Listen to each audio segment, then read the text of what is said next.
E aí, galera, tudo bem? Começando aqui mais uma aula de redação. Tudo bem? Vamos tentar pensar uma redação, né? Rumo a uma redação nota 1000, ou pelo menos uma nota muito boa, né? Pra gente conseguir alcançar os nossos almejados objetivos, né? O curso que a gente tá buscando, né? Conseguir passar, conseguir essa vaga. Eu sou a professora Vika e vou estar te acompanhando hoje, né, nessa discussão, nessa reflexão. Eu tô vendo que tem uma galera já no chat, então mandem perguntas, eu vou tentar ver e acompanhar na medida do possível, tudo bem?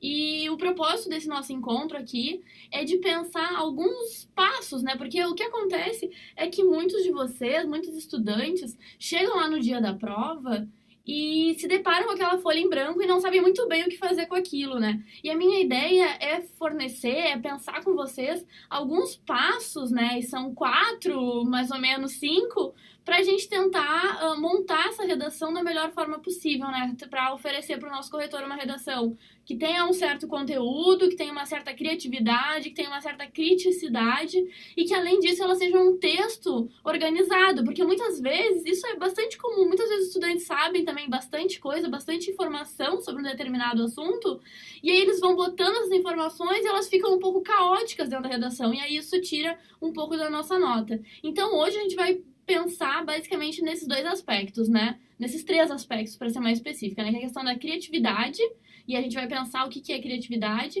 criticidade, né? A gente tem um texto que seja crítico, e por fim, a gente vai pensar, né, na organização desse texto, para que ele seja um texto claro, coeso, coerente, né? Todas aquelas palavrinhas que a gente já conhece, né, das nossas aulas de português.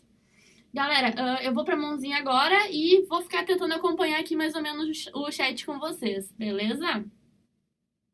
Bom, galera, tô aqui então. Vamos começar. Para aí. Deixa eu organizar aqui o negócio meio taticamente, que tá difícil.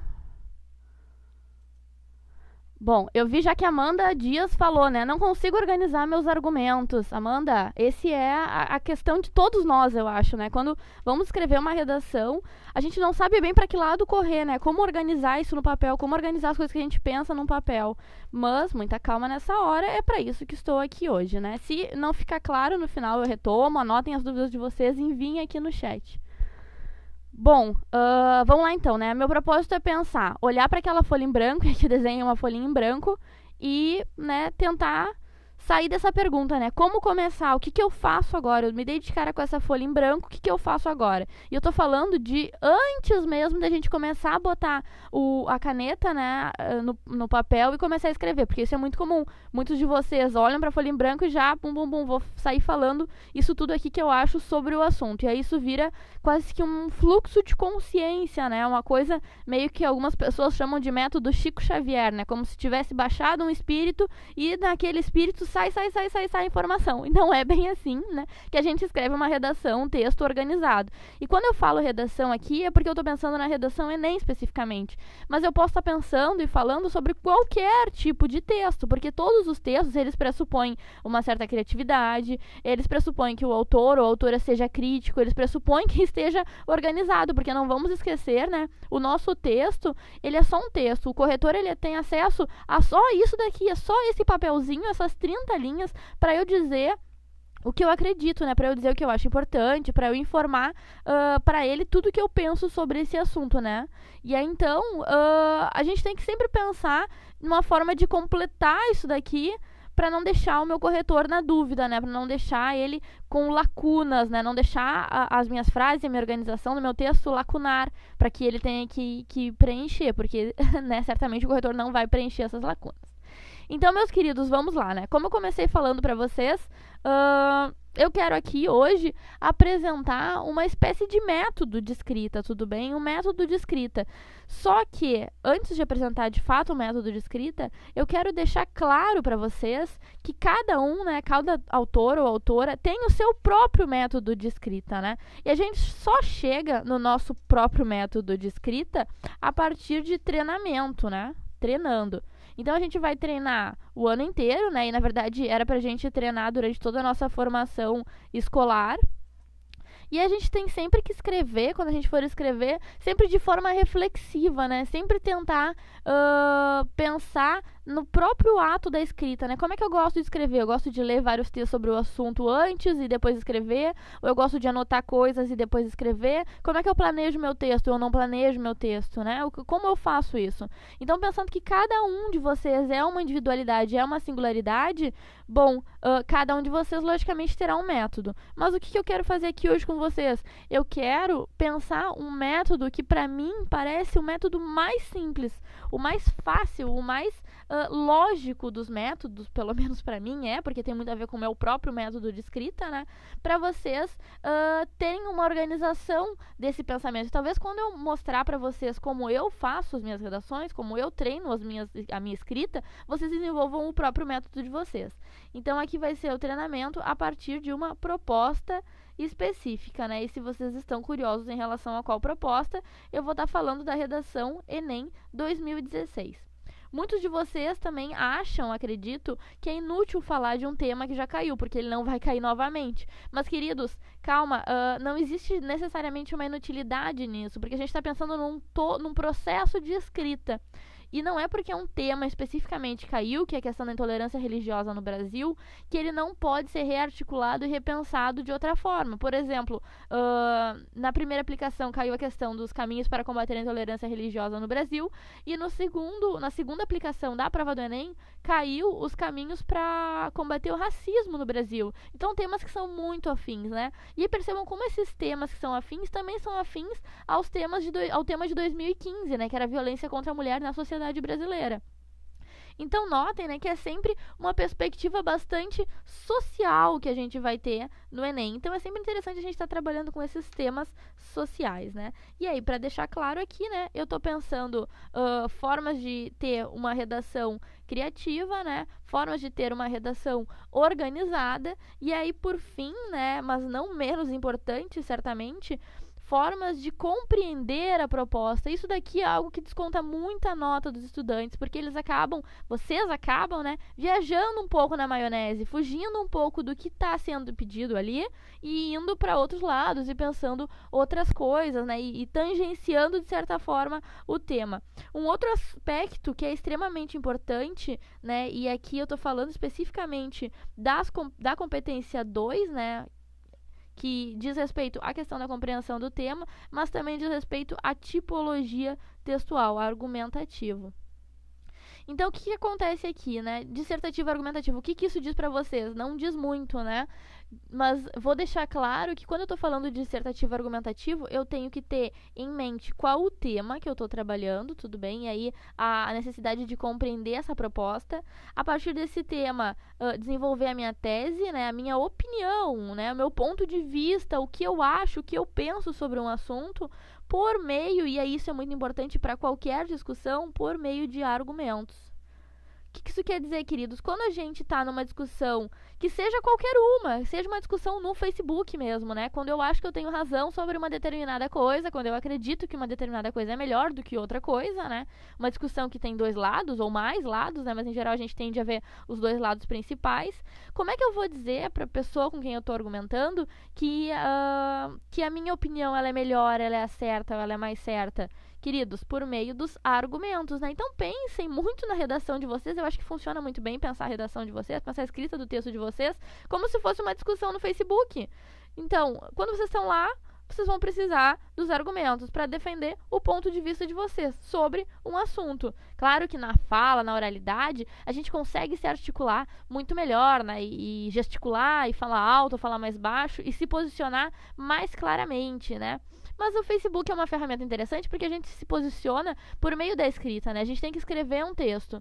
E aí a escrita desse texto, percebam vocês como que ela vai se organizar, como que ela vai se articular, tudo bem? E é isso, é a mesma lógica da escrita de uma redação de vestibular. Então as pessoas que são muito treteiras de Facebook, né? Que gostam de bater uma boca, que eu pelo menos adoro, vão se sair bem na escrita da redação. Exercitem a lavação de roupa suja no Facebook porque faz bem para a redação de vocês. Mas não vamos exagerar, né? E é claro que vale para a redação do Enem, mas também para a discussão no Facebook, o respeito, né? Sempre o respeito, sobretudo aos direitos humanos, né? E aí, se vocês não têm certeza sobre o que são os direitos humanos, bora lá ler a Declaração Universal dos Direitos Humanos, né? Bora lá entender por que ela é tão importante, por que o Enem considera ela tão importante. Bom, queridos, falei. Vamos dar continuidade aqui, né? Eu falei pra vocês que eu ia apresentar mais ou menos 4, talvez 5 passos pra gente pensar a escrita dessa redação. E aí, eu botei o 4 entre aspas aqui, né? Porque na realidade são 5. Se eu pensar que a etapa final, né? Se eu pensar que o meu texto, depois de escrito, ele vai ser revisado. Mas eu vou falar uma por uma com vocês. E aí o primeiro passo, né, quando eu chego lá, olha a minha folha em branco, vamos imaginar que aqui eu tenho uma folha de redação, ela está totalmente em branco. O que eu faço primeiro? Queridos, antes de mais nada, antes de qualquer coisa, leitura da proposta de redação, né? Essa leitura da proposta de redação, ela não é qualquer tipo de leitura. Ela não é uma leitura simples, ela não é uma leitura, né, descompromissada. É uma leitura extremamente comprometida. Isso daqui, esse processo de leitura, é aquilo que a gente chama, né, de interpretação de texto. Se a gente é capaz de interpretar esses textos, de ver as informações que estão ali, bom, a gente vai estar fazendo uma leitura efetiva, né? A gente vai estar anotando os pontos principais, anotando os argumentos principais que estão presentes ali, né? Defendendo um determinado ponto de vista.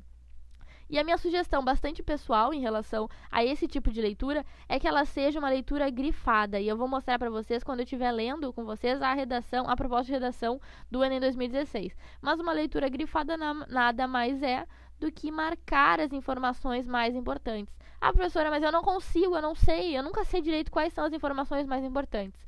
Vou mostrar para ti como é que a gente faz para identificar essas informações mais importantes. Mas percebam, sobretudo, que a redação, né, a proposta de redação do Enem, ela traz muitos dados, muitos números. Marquem sempre esses números, vejam como eles são importantes para a gente pensar a nossa redação. Bom, e aí um segundo passo, né, vai ser justamente o passo da criação de um banco de ideias. Nesse banco de ideias eu vou anotar o que eu achei importante da leitura da proposta, né, tudo que eu grifei aqui eu vou passar para esse banco de ideias, e esse vai ser o meu espaço de evidenciar a minha criatividade. Queridos, talvez vocês se apavorem ou tenham se apavorado durante a formação de vocês, eu pelo menos me apavorei, quando a professora pedia para eu escrever uma redação que fosse criativa.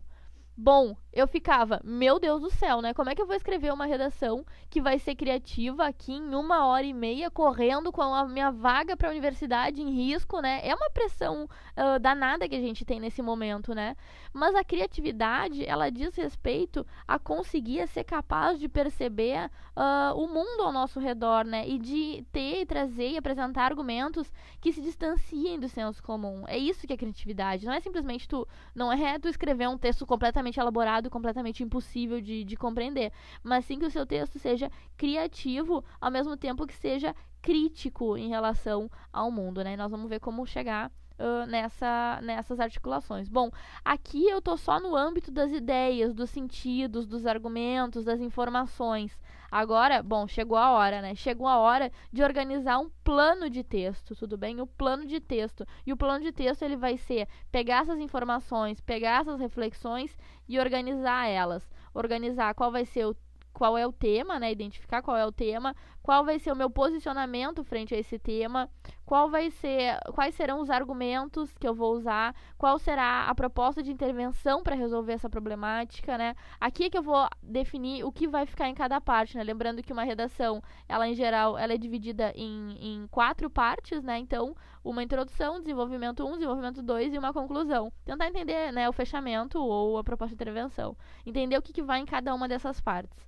E a gente chega lá, a gente já sabe mais ou menos como vai montar, pum, chegamos no texto de fato. Percebam que são 4 etapas, né? São etapas que podem ser mais longas ou menos longas, né? Eu sugiro que vocês façam mais profundamente quando estiverem treinando e menos profundamente quando estiverem lá na hora da prova, porque bem ou mal a gente tem um tempo bastante curto, né, para pensar a prova do Enem. Então sempre fiquem de olho, tá, no reloginho, sempre bastante atenção ao tempo, pra gente não chegar numa determinada parte, ter um monte de ideia, né? Sempre tem limites nas ideias, sempre procurem pensar, bom, eu já cheguei aqui, eu tenho umas 4 ou 5 ideias diferentes, vamos pensar sobre isso. Tudo bem? Não fiquem pensando, porque o tempo será um elemento crucial na redação de vocês. E aí sim, chegamos na parte final, a parte que é a parte do texto, né? E aí a gente vai, pegar a nossa folha lá, que já não é mais uma folha em branco, né? Mas a folha que a gente vai escrever o nosso rascunho, que vai escrever a redação definitiva, né? A depender do tempo que vocês tiverem.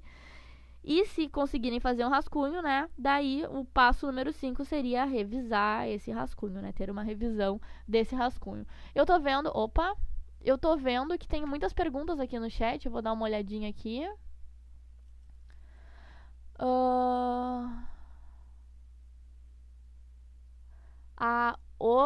A JC botou se eu tenho alguns temas pra ela ou ele fazer uma tese.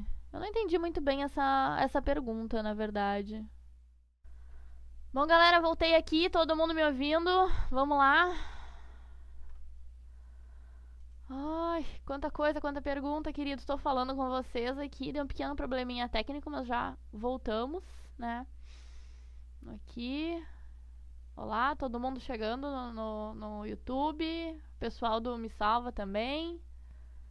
Buenas, vou continuar aqui então, tudo bem? Se tiver algum problema, por favor, me avisem aqui no chat. Então tá, tava falando pra vocês, né? Vou retomar um pouquinho aqui pra gente não se perder. Eu tava falando pra vocês desses 4 passos: leitura da proposta, banco de ideias, plano de texto, o texto em si, né? Escrever de fato o texto e a revisão. Todas essas etapas, elas são extremamente importantes, né? Apesar de apenas na 4 dizer texto, para a construção do texto, né? Para uma construção clara, organizada do texto.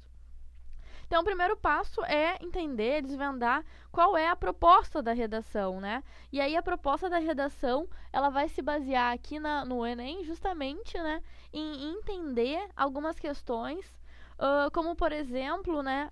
Que aqui, o Enem 2015, eu acho que isso ficava mais claro, né? Que o tema era a persistência da violência contra a mulher na sociedade brasileira. A gente tinha um tema principal que era mulher.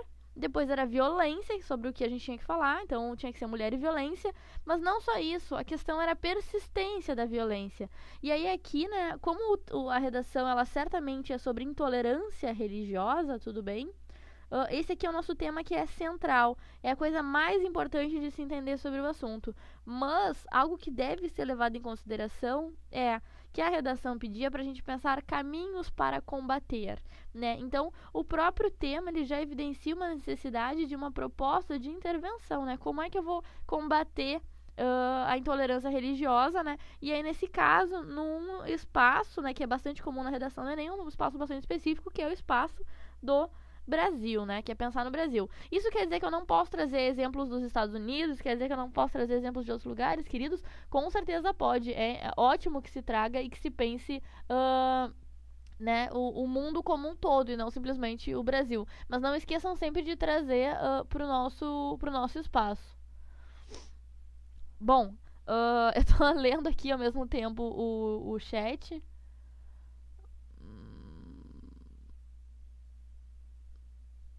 Pois é. Muitas dúvidas. Eu vou tentar continuar aqui e no final eu esclareço essas dúvidas em relação à citação do Kant e contextualização de citação que vocês estão conversando aí que eu não tô entendendo muito bem o que estão falando, tá? Mas vamos lá. Acabei de falar aqui, né? A questão é a intolerância religiosa, né? Então, o primeiro aspecto que tem que ser levado em consideração. Depois disso, pensar os caminhos para combater, né? E aí levar em consideração que é no Brasil, tudo bem? Tem essas 3 questões que são questões super importantes para a gente desenvolver a nossa argumentação, né? E como eu já disse, isso é avaliado especificamente na competência número 2. Vamos pensar então aqui cada um dos textos de apoio. No primeiro deles, a gente vai estar falando... Peraí, deixa eu arrumar aqui para vocês verem melhor. Aqui. Texto 1. Em consonância com a Constituição da República Federativa do Brasil e com a legislação que assegura a liberdade de crença religiosa às pessoas, além da proteção e respeito às manifestações religiosas, a laicidade do Estado deve ser buscada, afastando a possibilidade de interferência das correntes religiosas em matérias sociais, políticas e culturais. Queridos, aqui traz a questão da Constituição, traz a questão das leis, tudo bem, a Constituição e as leis que já existem para assegurar, né, a liberdade de crença. Liberdade de crença. Bom, mas não fica restrito a isso, né? A questão da liberdade de crença, ela tem que ser colocada em oposição à lógica de um Estado, né, que é laico, que é um Estado que não é um Estado sem religião, mas um Estado que aceita todas as religiões, aceita a pluralidade das religiões, pluralidade, né, plural. Percebam, né, que nesse trechinho de nada a gente já tem uma grande questão, né, que é a liberdade de crença versus o Estado laico. Então, as religiões elas não podem se meter diretamente em assuntos sociais, políticos e culturais, tudo bem? Sobretudo não baseado, né, não é que uma pessoa religiosa ela não possa ocupar um cargo público, ela pode.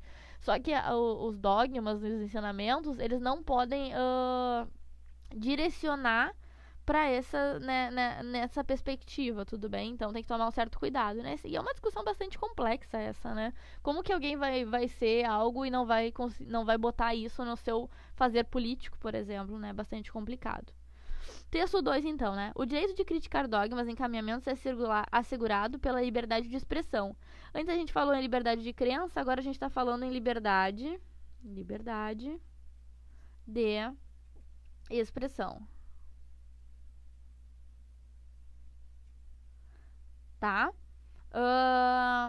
Mas aí a liberdade de expressão ela é a liberdade de criticar, né? Criticar ou agir com violência, né? Enquanto que agir com violência não é, né? Agressão não é liberdade de expressão. Tudo bem? Aqui não é. Então, assim, ó, uma coisa que é importante perceber nesse texto é que a crítica às religiões, a religião ela existe e ela é plural e ela é aceitável em todas as suas formas, tudo bem? Mas levando em consideração que o Estado é laico. Mas ela não é impassível, né, de críticas. A gente pode criticar todas as religiões. Agora, se a gente usar agressão, ofensa, xingamento, né, e não precisa ser necessariamente agressão física só, né, mas ofensas e xingamentos que diminuem ou algo assim, isso não é considerado liberdade de expressão, né? Isso aqui é só ódio, né? Só discurso de ódio. Então a gente tem que tomar cuidado com isso, né? Percebam que esses dois textinhos eles já trazem um monte de informação extremamente importante pra gente, né? Aqui o texto 13, então, né? Dos crimes contra o sentimento religioso, né? Texto 3, capítulo 1. E aí aqui é importante a gente perceber que a gente está falando do Código Penal, tudo bem? Então, capítulo 1. Dos crimes contra o sentimento religioso. Crimes contra o sentimento religioso, né? Então vamos perceber do que a gente está falando.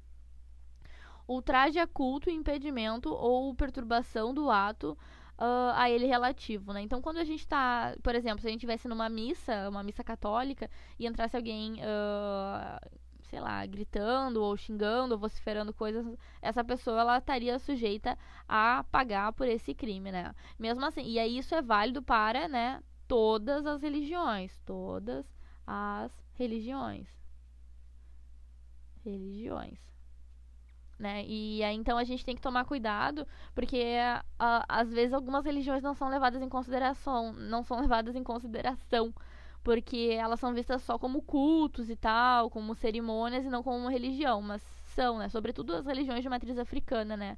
E é daí que vai surgir um dos principais argumentos, né? Uma das principais reflexões sobre o tema dessa redação. Mas vamos lá, o que acontece com quem comete esse tipo de crime, né? Artigo 208. Escarnecer de alguém publicamente por motivo de crença ou função religiosa, impedir ou perturbar cerimônia ou prática de culto religioso, vilipendiar publicamente ato ou objeto de culto religioso, né? Pena: detenção de 1 mês a 1 ano ou multa. Parágrafo único. Se há emprego de violência, a pena automaticamente será aumentada de 1/3, sem prejuízo da correspondente violência, né? Então, há uma legislação já em relação a isso, né? E quando a gente pensa que há uma legislação, muito cuidado na hora da gente dizer que precisa se criar leis para resolver essa problemática, né? Porque as leis já existem. A gente precisa que alguém, né, fiscalizar as leis, punir as pessoas envolvidas, né? Ter mais efetividade no sistema como um todo, efetividade de fiscalização e de cumprimento de penas no sistema como um todo. Bom, e aí vamos para o nosso último texto de apoio, que é o texto de número 4. E é o único texto que vai nos trazer dados especificamente, né? Eu falei para vocês. E esses dados, eles são interessantes porque eles revelam uma certa parcela da população que vai sofrer muito mais esse tipo de intolerância, né? Então, intolerância religiosa no Brasil. E aí vai me dizer logo no enunciado: religiões afro-brasileiras são as principais vítimas de discriminação. Número de denúncias por região entre 2011 e 2014, tudo bem? Até julho. E aqui tá o asterisco, né? A gente vai ver qual a informação que tá aqui, julho de 2014. Então, as religiões afro-brasileiras, elas sofrem 75, como se fosse 75, né, nesse gráfico, em relação aos outros, né, em relação à religião evangélica, espírita, católica, ateus, judaica, islâmica e outras. E até mesmo... Bom, enfim, né? Todas as religiões aqui, elas sofrem algum tipo de preconceito, algum tipo de intolerância religiosa, tudo bem? Então eu poderia falar nessa redação sobre qualquer um desses aqui, inclusive sobre mais de um, né? Não precisa ser especificamente um. E o que é bastante interessante. Mas como a questão afro-brasileira, ela tá bastante pulsante aqui, ela é bastante maioria, eu acho interessante ir por essa perspectiva. Mas aí fica a critério de vocês, né? E aí, queridos, vamos pensar aqui, né? Como eu falei pra vocês, eu quero que vocês sempre leiam e marquem, né? Eu fiz toda uma leitura completamente marcada, né? Completamente grifada das coisas que eu considerei importante falar com vocês. Eu fiz anotações e aí essas anotações aqui eu quero apresentar pra vocês agora, né? Então, o texto 1, ele fala sobre a Constituição e a legislação. Ele contrapõe liberdade religiosa e laicidade do Estado. Texto 2, liberdade de expressão. Crítica aos dogmas é ok. Agressão, ofensa, tratamento diferenciado não é ok. Percebam aqui como tem uma bastante coloquialidade, né, no que eu estou escrevendo, porque é o meu resumo, é a forma que eu organizei o que está escrito nesses textos, né. O texto 3 vai trazer um trecho do Código Penal, né, para eu entender como essas pessoas são punidas, se essa punição ela é suficiente, se ela é pouca, se ela é muita. E aí aqui a questão das religiões afro-brasileiras, que é a principal, mas que tem outras, né? E aí, desses casos, em 2013, 20% envolviam violência física, e em 2014, 12% envolviam violência física. Pois bem, feita essa parte, né, feitas essas anotações, essa leitura da proposta e definido mais ou menos para que lado que eu vou ir na escrita do meu texto, agora eu vou para uma outra etapa desse processo, né, que é a etapa do banco de ideias. E aí esse banco de ideias, ele vai servir para a gente pensar sobre tudo, para a gente propiciar o nosso texto sobre tudo, criticidade e criatividade, tudo bem? Eu vou ter um texto que vai ser crítico, eu vou ter um texto que vai ser criativo. E aí como? Bom, volto a pensar aqui, né? Volto a lembrar de tudo que eu escrevi lá no meu banco de ideias, tudo que eu interpretei do meu banco de ideias, mas também algumas outras informações. E aí, pessoal, eu posso pensar em muitas coisas, né? Eu posso pensar em muitos argumentos. E uma coisa que muitos de vocês muitas vezes se esquecem ou não percebem, ou eu não sei o que acontece, é que a gente não precisa dominar todo o pensamento filosófico do Kant, ou citar um filósofo extremamente complicado, embora seja interessante a gente ler e a gente compreender esses filósofos, porque a gente tem uma vivência, né? A gente tem a nossa própria experiência, a gente não pode passar por cima disso. Então, muitas vezes a gente viu um filme em que tem alguma questão, a gente viu um documentário, uma série, né? Se eu tô pensando sobretudo sobre essa questão racial, né? Por exemplo, a série Dear White People, que estreou na Netflix, que é extremamente interessante, mostra muito essa questão do racismo, tudo bem? O racismo nos Estados Unidos, que é o foco da série, né? E além dessa, American Crime Story, que é The People vs. O.J. Simpson, que foi um caso bastante famoso, né? Que ainda é uma figura muito lembrada, né? Ele foi acusado de matar a esposa dele, a ex-esposa na época, né? A série é bastante interessante, porque não fica muito claro o que aconteceu. Mas, né, é interessante, sobretudo, pra gente pensar esse cenário dessa polícia racista também. E aí, então, né, eu posso ficar falando por horas sobre isso, porque é um assunto que me chama muita atenção, né, porque a população negra, sobretudo a população jovem negra, está sendo genocidada atualmente, né, sofre uma violência truculenta da polícia, né, e aí pensando nisso tem o documentário 13ª Emenda, também na Netflix, E Eu Não Sou Seu Negro, que foi um documentário mais cult, assim, que teve em cartaz agora esse ano, né?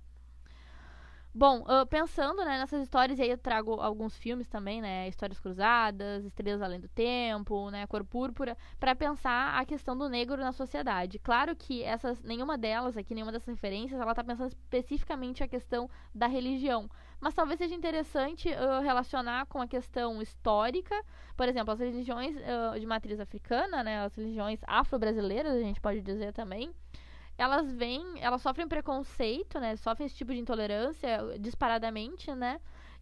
Por ter esse passado, né? Por ter essa relação muito forte com o racismo, por ter essa tradição que se relaciona com esse nosso passado que é escravocrata, né? Que foi escravocrata. Então tem uma série de questões envolvendo, sobretudo, racismo que vão englobar tudo que é relativo a aquilo que é afro-brasileiro, né? Então a gente tem que tomar cuidado com esse tipo de coisa e parte daqui uma argumentação bastante interessante, tudo bem? Aí alguns outros exemplos, né? Aqui, por exemplo, né? E aqui são argumentos que eu mesma montei para pensar com vocês. Vocês conseguem enxergar aqui? Tô falando desse aqui. Sem dúvida, isso aqui é só um argumento, ó. Sem dúvida existe um processo histórico em que boa parte do que é produzido pelo negro brasileiro é desumanizado, desvalorizado ou considerado estranho, exótico, folclórico. O que evidencia o legado da escravidão e, por consequência, o racismo no Brasil. E aí, a partir daqui, começar a argumentar, né? Aqui, assim, é só informação bruta, né? E aí, a partir daqui, começar a argumentar em relação à intolerância religiosa, né?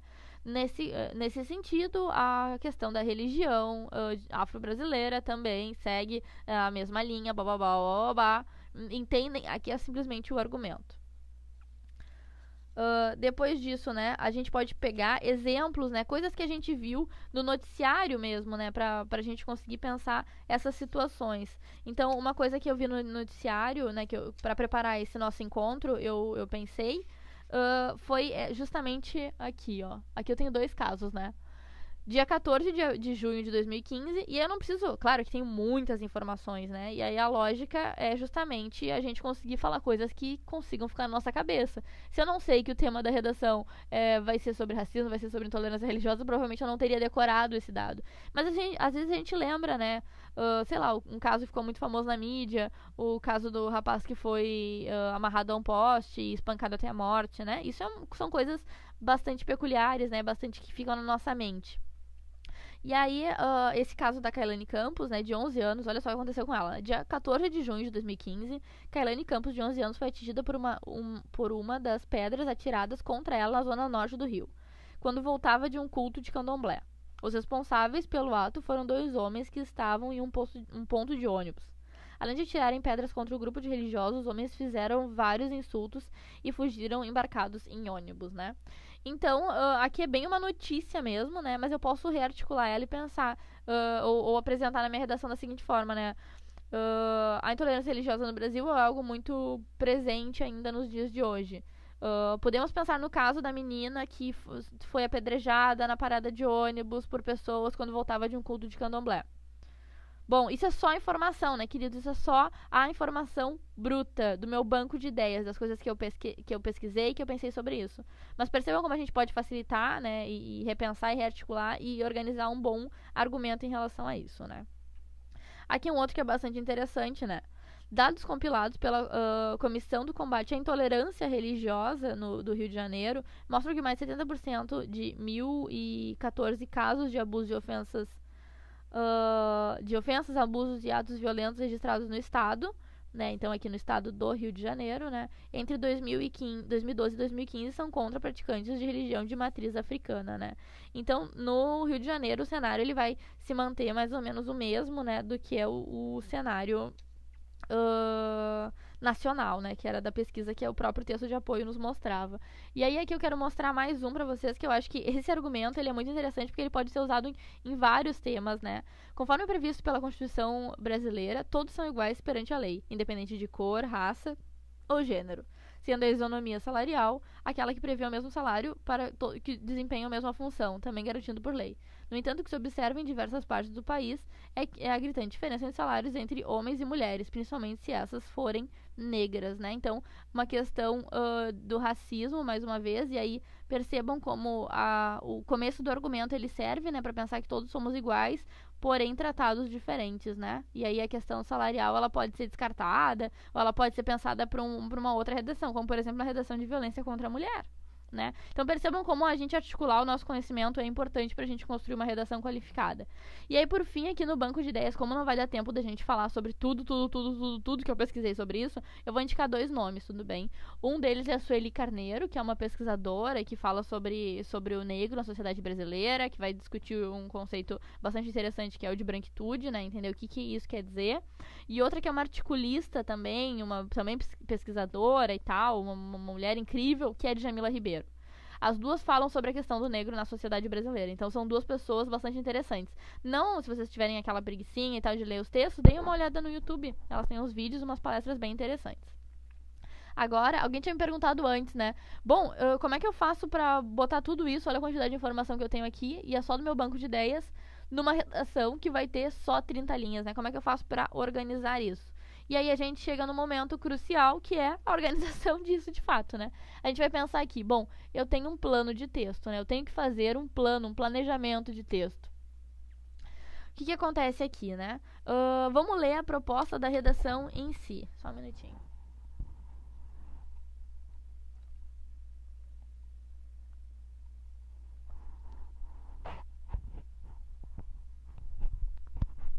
Bom, aqui então, né, pensando, a gente quer fazer um plano de texto. Aí o que acontece?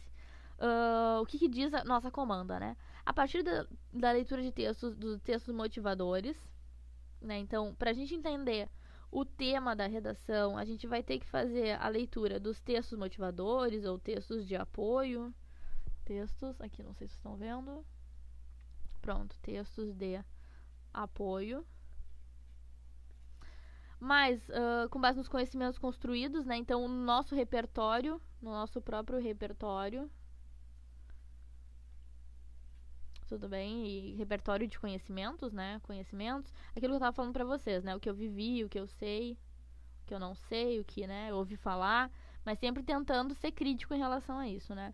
E aí levar em consideração aqui, né, redige um texto dissertativo argumentativo. Falei lá pra vocês no começo do nosso encontro, né? Dissertativo argumentativo, né? E aí o que compreende um texto que vai ser dissertativo argumentativo? Bom, sobretudo que ele apresente o nosso ponto de vista, né, que é a nossa opinião sobre o assunto, né? E aí ela pode ser apresentada em diversos momentos do texto, até mais de uma vez, mas sobretudo, né, na introdução é interessante que ela esteja ali pra gente não esquecer dela nunca, né? Depois disso, pensar os argumentos em si, e por fim, né, a proposta de intervenção.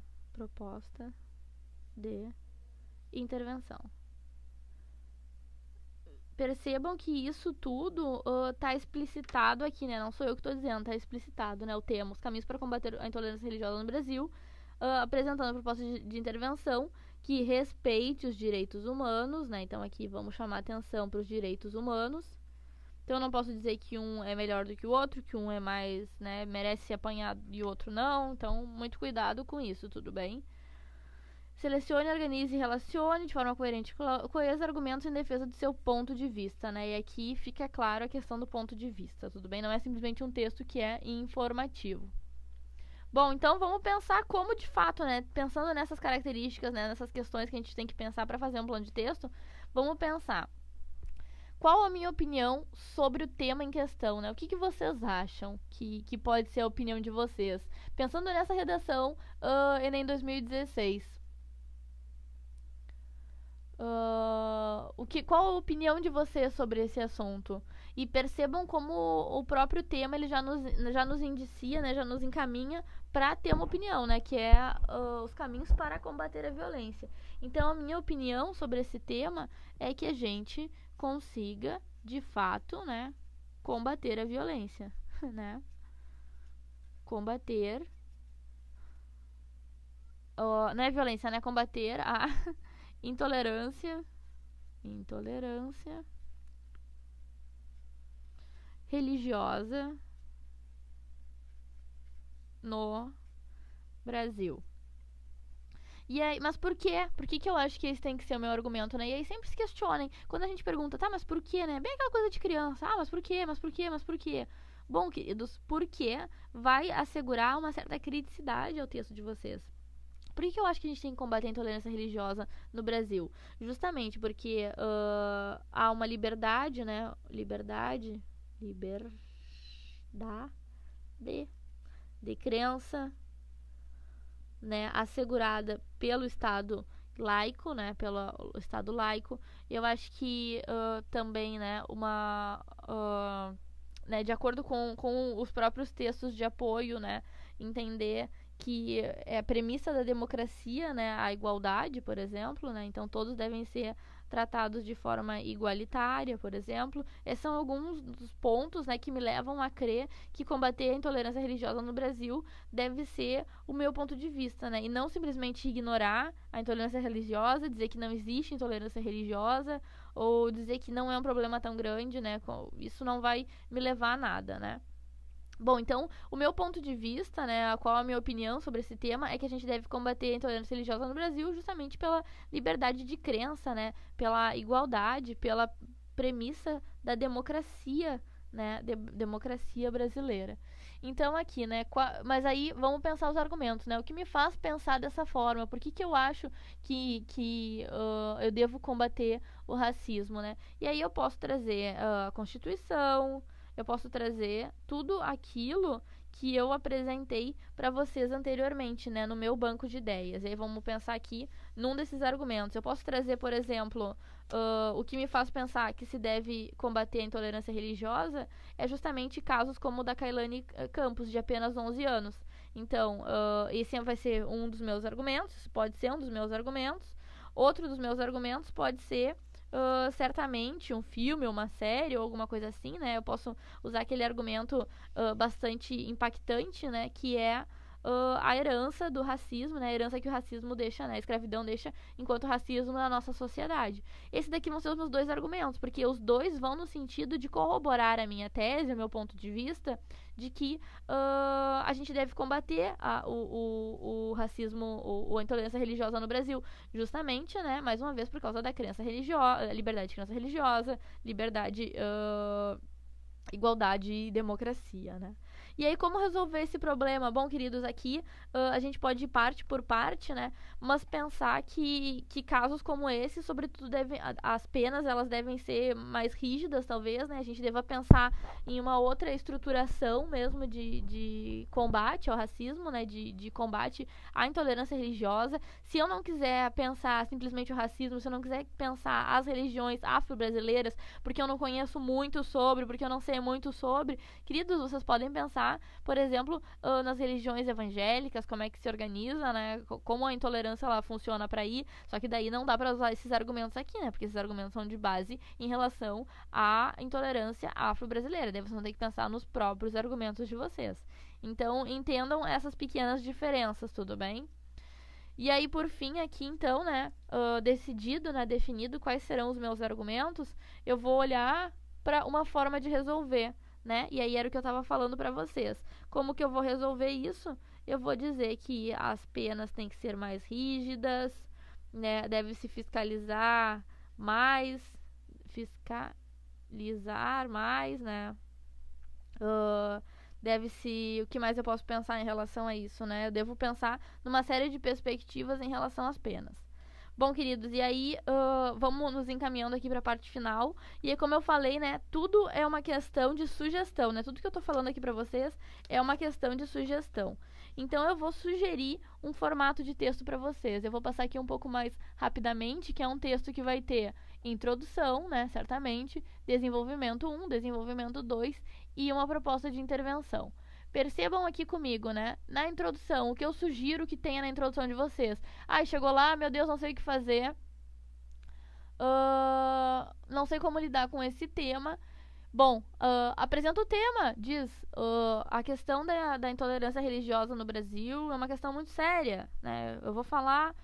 historicamente, os negros são excluídos, né? E nessa perspectiva, a intolerância religiosa só acentua essa discussão, né? Apresenta o tema, apresenta o que tu vai falar. Já bota o teu ponto de vista, né? Aquilo que eu falei pra vocês, a intolerância religiosa deve ser combatida, visto que a igualdade deve ser assegurada a todos, né? O direito à liberdade de crença deve ser assegurado a todos. E aí, pra não ficar muito curto, né? Certamente a religião, a redação, a gente apresenta brevemente os argumentos, né? Nessa perspectiva, é importante pensar que a gente deve levar em consideração alguns exemplos específicos, algumas notícias que circulam no jornal e a questão do racismo histórico na nossa sociedade, né? E aí eu vi ali alguém falando, esse tema ele é bastante polêmico, né? Eu gosto que o Enem tem sempre uns temas bastante polêmicos que nos fazem pensar. E alguém botou em letras maiúsculas: a pessoa tem que atingir sua religião dependendo a outra para dizer que não é preconceito, tem que atingir a sua religião. Ah, tipo assim, se tu é evangélico, por exemplo, o Ointocavel perguntou isso, né? Se eu sou evangélica ou se eu sou católica, daí eu tenho que defender as religiões de matriz africana. Queridos, não é uma questão de defender ou não defender nenhuma religião. E se a gente fizer isso, na verdade, a nossa redação ela vai estar tangenciando violentamente o tema, assim. Porque não é uma redação sobre religião, não é uma redação pra gente dizer qual é a melhor religião, mas sim pra gente combater a intolerância religiosa. O que é muito diferente, o que é extremamente diferente. Então, quando a gente vai combater a intolerância religiosa, né, a gente tem que dizer que o combate à intolerância ela tem que ser em relação a todas as religiões. E se eu não me engano, eu li uma redação nota 1000 que falava, né, o primeiro argumento era em relação ao preconceito em relação a pessoas evangélicas, e isso existe, claro, né, uma estereotipização do evangélico, nem toda pessoa... Bom, enfim, né, religiões evangélicas, elas são muitas, múltiplas, né, a gente tem vários tipos de religiões que são evangélicas, não são só um tipo. Então, né, talvez especificar isso, dizer que a população ela não tem tanto conhecimento em relação ao que é a religião evangélica, e isso, né, a falta de conhecimento gera o preconceito. Bom, tô dizendo, né, que existe preconceito em relação a pessoas evangélicas, mas eu não posso me esquecer, eu acho interessante que a gente não se esqueça do preconceito em relação a religiões de matriz africana, né, sem pensar, sem falar que essas religiões elas são boas ou ruins, necessárias ou desnecessárias. A gente só tem que defender a não violência, né, a não violência contra nenhuma delas.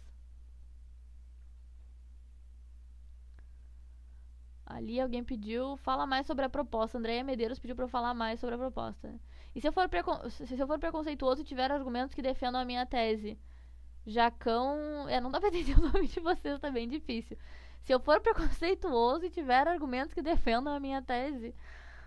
Eu não sei, querido. Eu acho que, assim, se o seu preconceito não for um preconceito que se pauta no estereótipo, por exemplo, né? Que aí revela uma falta de criticidade, né? Se eu tô usando um estereótipo, eu tô generalizando um determinado grupo, uma determinada cultura, isso pode ser extremamente problemático, né? Então, vê se esses teus argumentos, vê se essa tua tese, ela é crítica, ela é criativa, né? Ela respeita os direitos humanos, sobretudo. Mas eu não sei se eu gostaria de defender que eu sou preconceituosa, assim. Eu acho que eu não sei, eu acho que eu procuraria me informar melhor sobre o assunto, né? E aí, aqui, vamos lá. Professora, ter uma redação pré-pronta e chegar lá e usar, vai correr o risco de perder pontos? Pegar alguns trechos de redação nota 1000? O Ververson Silva. Querido, eu não sei como é que tu vai levar uma redação pré-pronta pra prova, né? E eu acho que se eles te pegarem, eu acho que a tua redação, ela pode ser... A tua participação no Enem, ela pode ser cancelada, inclusive, né? Isso pode ser bastante complicado. Bom, mas né? Pensar numa estrutura, que é o que a gente tá pensando aqui, eu acho bem ok. Então, queridos, aqui, né, pensando nessa estrutura aqui, que acho que responde um pouco essa última pergunta que eu comentei, né, pensando nessa estrutura aqui, isso é uma estrutura pré-pronta, né, entender que a introdução, tu vai apresentar o tema, ponto de vista e os argumentos, depois no desenvolvimento vai apresentar um primeiro argumento, né, e esse primeiro argumento, que é uma informação dura, e aqui eu posso mostrar pra vocês o que eu quero dizer com informação dura. Aqui eu me refiro ao próprio mecanismo, né? A própria informação. Então, aquilo que eu mostrei pra vocês, né? Uma notícia que saiu no jornal. Aquilo não carece de uma reflexão, né? Aquilo é só informação. Uma menina que foi pegar o ônibus depois de né? De estar num culto de candomblé. e foi atingida, né, foi apedrejada. Isso é só uma informação. O que eu penso sobre isso, né? E essa reflexão, ela vai dizer do quanto esse argumento, essa informação, ela é importante para defender o meu ponto de vista. Defender o ponto de vista. Tudo bem? E aí, né, no caso, o desenvolvimento 2 vai nessa mesma perspectiva, tudo bem? Enquanto que a proposta de intervenção que alguém pediu para eu comentar, que nada mais é do que, né, respeitando os direitos humanos, né, mais uma vez é importante lembrar, né, e eu falei lá no começo que tanto para a discussão do textão no Facebook, quanto para a redação do Enem, isso são coisas bastante importantes, mas, né, entender assim, ó, a proposta de intervenção ela é uma forma de resolver essa problemática, né? Então, se eu estou pensando, se eu estou procurando uma forma de resolver essa problemática, eu tenho que olhar para os meus argumentos, né? Se eu disse aqui que o caso da Keilane aconteceu, se eu digo aqui da Constituição, né, que ela não é cumprida ou algo assim, eu tenho que retomar esse meu argumento aqui. Eu tenho que retomar esse meu argumento e dizer quem é responsável por isso, o que deve ser feito e como deve ser feito, né? Quando eu apresentar quem, o que e como em relação à questão, em relação à proposta, bom, eu vou ter uma redação, uma proposta de intervenção que com certeza vai ser 200 pontos, tudo bem? Só que isso aqui é uma proposta de intervenção, assim, ó, extremamente completa. Talvez se vocês apresentarem bem um só agente, um só o que, um só como, talvez a redação de vocês também chegue nos 200 pontos, tudo bem? E aí eu queria mostrar para vocês aqui, né, algumas possibilidades de introdução, algumas possibilidades de desenvolvimento, algumas possibilidades de fechamento do texto. Vamos ver aqui rapidinho, tá? Eu vou mostrar 2 possibilidades de introdução porque vocês me perguntaram. Ali, Andréia Medeiros perguntou o que fazer com um tema que não se conhece nada sobre o tema. Agora, quando eu voltar para a webcam, eu vou comentar sobre isso, tudo bem? Aqui, então, né, 2 introduções, né, uma que vai retomar a Constituição Federal e depois que o vídeo, ele deixar de ser ao vivo, aqui o nosso, vocês pausem ele e deem uma lida, né, porque vai falar justamente, né, da Constituição e da liberdade de crença. Então, traz uma perspectiva e aqui uma proposta de intervenção mais elaborada. Esses 2 aqui são trechos de redações nota 1000, tudo bem, que foram avaliados em 2016. Olha que interessante esse daqui, né? Em meados do século passado, o escritor austríaco Stefan Zweig, eu não sei se vocês conhecem, mas é um escritor bastante interessante, né? Mudou-se para o Brasil devido à perseguição nazista na Europa, né? E a perseguição nazista, ela foi em relação à população judaica, né? Então, é interessante essa relação, né, que se faz com esse escritor. Bem recebido e impressionado com o potencial da nova casa, Zweig escreveu um livro cujo título até hoje é repetido, né? Brasil, País do Futuro, né? Entretanto, quando se observa a deficiência das disputas, nas medidas na luta contra a intolerância religiosa no Brasil, percebe-se que a profecia não saiu do papel, né? Então, o Brasil não é o país do futuro, e sim o país do retrocesso, já que existe intolerância religiosa. E aí percebam como aqui se apresenta o tema, né? Intolerância religiosa no Brasil. Nesse sentido, é preciso entender as verdadeiras causas para solucionar esse problema. Aqui eu colocaria, e percebam que já é uma redação nota 1000, né? Aqui eu colocaria as causas que ele vai desenvolver, né? Aqui eu colocaria o argumento 1 e o argumento 2. Só que talvez a redação dele já fosse muito longa e o autor escolheu não fazer assim, tudo bem? Bom, queridos, como me pediram, né? Eu vou tentar apresentar rapidamente aqui, assim, a questão da argumentação e depois a proposta de intervenção. Aqui, pronto.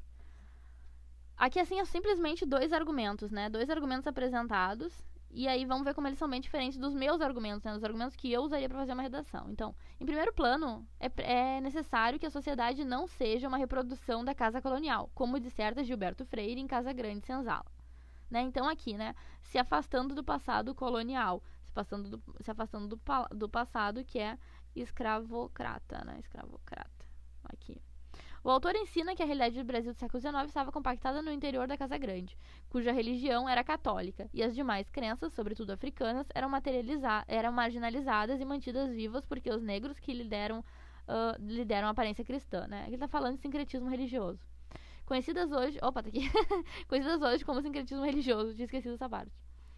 No entanto, não é razoável que ainda haja uma religião que subjugue as outras, o que deve, pois, ser repudiado em um Estado laico, a fim de que se combata a intolerância de crenças, né? Então percebam que aqui há uma citação, né, do livro do Gilberto Freire. E as citações, alguém tinha perguntado ali no chat, já respondo, né? Quando é o título de livro, a gente bota entre aspas. Quando é o nome do autor, a gente não bota, tá? E aí continua o texto, né, argumentando aqui em relação, né, à questão. Aqui, organizei, pronto. De outra parte, o sociólogo Zygmunt Bauman defende na obra Modernidade Líquida, percebam aqui, né, o nome do filósofo e aqui, entre aspas, o nome da obra. Modernidade Líquida, que o individualismo é uma das principais características e o maior conflito da pós-modernidade, né. E tem algumas questões aqui, na real, mais de problema da modernidade, o que, como segundo Bauman, né, um individualismo. Então percebam aqui, né, vou mostrar pra vocês o que eu falei antes, né, de apresentar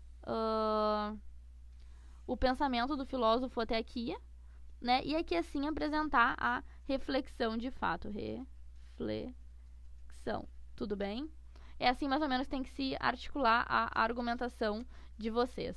E aí eu vou mostrar aqui a proposta de intervenção dessa redação que cita o Stefan Zweig no começo, para a gente pensar no que ele está propondo aqui ao final. Ele vai dizer o seguinte: torna-se evidente, portanto, que os caminhos para a luta contra a intolerância religiosa no Brasil, então retoma o tema, né, apresentam entraves que necessitam ser revertidos. Logo, é necessário que o governo investigue casos de impunidade por meio de fiscalizações no cumprimento das leis, abertura de mais canais de denúncia e postos policiais. Além disso, é preciso que o poder público busque ser mais imparcial, religiosamente, né? Então aqui ele está dizendo que o Estado ele não é completamente laico, né? Possível, a partir de acordos pré-definidos sobre o que se deve ou não ser debatido na esfera política e disseminado para a população. Ademais, a instituição de ensino, em parceria com a mídia e ONGs, podem fomentar. Olha quantas propostas de intervenção, né? Ela falou que as pessoas devem tomar, né, o cumprimento das leis, que o Estado seja menos imparcial, né? Que seja mais imparcial, né? E que aí aqui está apresentando a mídia, as ONGs, né? Tá uma série de propostas de intervenção. Aí ele vai dizer o seguinte, né? Ademais, as instituições de ensino, em parceria com... Instituições de ensino aqui, esqueci. Em parceria com a mídia e ONGs, poderiam fomentar campanhas publicitárias esclarecedoras. Com essas medidas, talvez a profecia de Zweig, né, Stefan Zweig, torne-se realidade no presente, né? Então tem todo o movimento de volta ao começo da redação. Isso é bastante interessante. Tudo bem, queridos? No geral era isso, espero que não tenham ficado com dúvidas em relação a como montar essa argumentação, essa articulação do texto de vocês. Eu vou voltar aqui no ao vivo para ver se tem algumas dúvidas e já nos falamos. Então, gente, voltei aqui para me despedir de vocês, para responder algumas perguntas que apareceram, né? Antes, eu não lembro quem foi que perguntou, na verdade, mas me perguntaram assim, como é que eu sei quando deu e eu já cheguei no limite da minha argumentação e eu já tô só enrolando, já tô só enchendo linguiça, né? Que foi como escreveram ali. Queridos, é justamente a lógica da gente planejar o nosso texto, saber o que a gente quer falar no nosso texto, tudo bem? Depois perguntaram aqui no chat também se eu posso usar os textos base para construir a minha redação. Pode sim. O que acontece? Eu não posso citar diretamente, eu não posso copiar trechos do meu texto base, mas a minha reflexão ela pode se desenvolver em cima daquilo, afinal de contas são informações importantes em relação ao tema, né? Em geral as informações mais importantes em relação ao tema. Então, se tem um trecho da Constituição na minha proposta, eu posso me referir àquele trecho de alguma forma. O que eu não posso é simplesmente copiar o que está ali e dizer que aquilo dali é meu argumento e deu. Eu tenho que pegar aquilo dali, eu tenho que pensar, eu tenho que refletir sobre aquilo dali.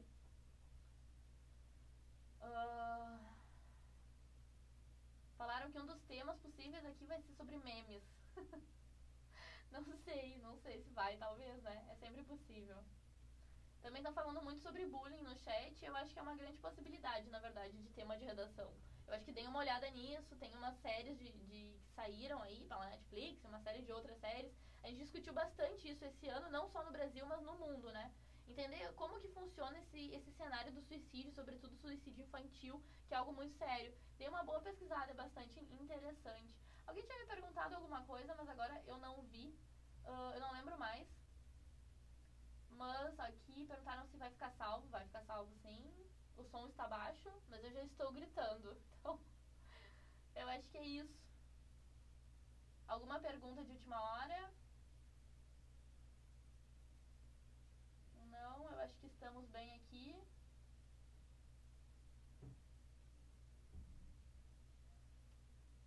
Procurar, isso é uma coisa também que me pergunta bastante, assim, se dá pra usar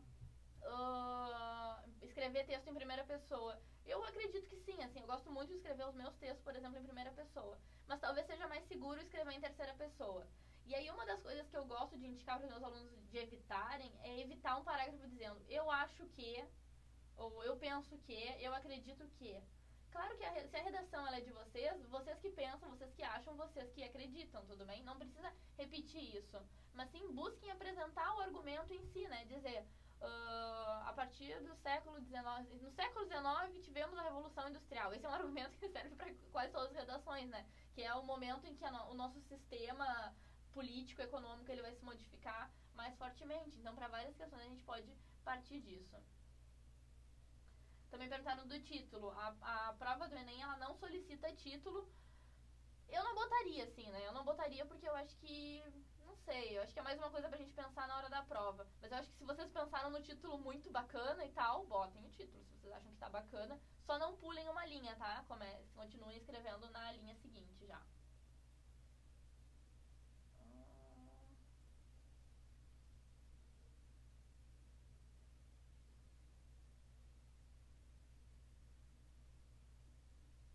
Bom, queridos, acho que é isso. É muita informação que vocês estão me passando aqui, eu não consigo acompanhar tudo. Falar mais sobre citações me pediram ali. Bom, citação é citação, né? A gente pode citar um filósofo, a gente pode citar algum dado histórico, a gente pode citar figuras de autoridade, assim. Se eu quiser citar, por exemplo, não sei, alguma coisa que e a citação, ela não precisa ser algo que eu vou defender. Ela pode ser, inclusive, algo que eu vou contrariar. Por exemplo, se eu partir do discurso, algum discurso do Donald Trump, ou se eu partir do discurso do Martin Luther King, eu posso, né, me contrariar o que eles disseram, ou ser favorável. Percebam que eu escolhi duas figuras bem diferentes, né, pra ver se a gente concorda com um, se a gente discorda de outro, pra pensar essas citações. Se eu for fazer uma citação que é direta, eu vou botar ela entre aspas. Eu vou dizer...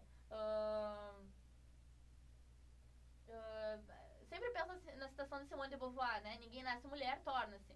Se eu fosse dizer isso, né? Segundo a filósofa francesa Simone de Beauvoir, aí eu abro aspas. Ninguém nasce mulher, torna-se, fecha aspas, tá? Porque eu tô citando exatamente o que ela falou. Mas se eu estiver parafraseando e dizendo, Simone de Beauvoir desenvolveu uma reflexão sobre a mulher na sociedade, o construto social, blá, blá, blá, eu tô parafraseando. Eu não boto aspas em lugar nenhum, tudo bem?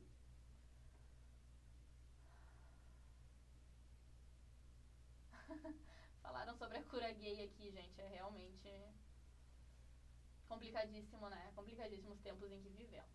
Bom, queridos, eu queria agradecer a todas e a todos a presença aqui. Eu acho que foi muito interessante. Eu acho que vocês estão muito a fim de discutir. E eu acho que esse é o grande passo que a gente tem que dar para escrever uma redação qualificada. Porque, sobretudo, não cheguem na hora da redação e fiquem enlouquecendo se vocês não sabem o conectivo perfeito para ligar uma frase na outra. Ou se vocês não lembram se aquela palavra é com S ou com C cedilha. Ou, sabe, essas pequenas coisas, claro que são importantes na construção de um texto, mas que a gente tem tanto mais para dizer, né? A gente tem tanto mais de mensagem, a gente tem tanto mais de sentido para apresentar no texto. E aí, quando a gente pensa que a avaliação da redação do Enem ela parte de 5 competências e 3 delas estão em relação ao sentido, enquanto que 2 estão pensando na articulação mais material, mais linguística do texto, bom, então a gente tem a potência de tirar uma nota muito boa, mesmo que a nossa escrita ela não seja assim perfeita, ela não seja impecável, tá? E a escrita de ninguém é impecável, todo mundo comete um deslize ou outro de vez em quando. Mas era isso, gente. Muito obrigada pela presença de todos e a gente fica por aqui. Até a próxima.